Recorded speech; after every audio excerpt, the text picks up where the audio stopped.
fatto un concerto a Montreal una volta e mi invitarono in casa di questa famiglia di origine italiana che erano dei grandi imprenditori di latticini, di formaggi in tutto il Canada e nel Nord America.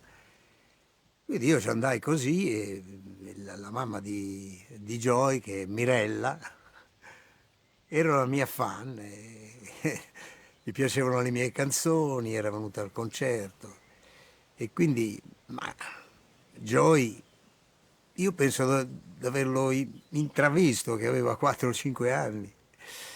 Ricordo benissimo suo padre che mi disse, ma io, che è siciliano di origine, che disse, ma io gli dissi di prendere il Palermo, ma lui ha voluto prendere il Bologna. Dico, meno male che ha già preso.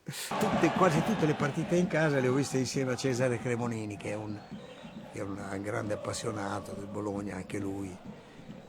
E lo seguiamo da anni, il Bologna insieme, anche in momenti meno brillanti di questo.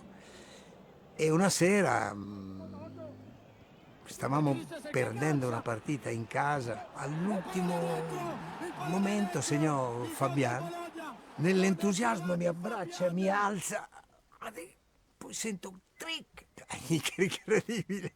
Il giorno dopo sono andato a farmi una radiografia, c'è una costola,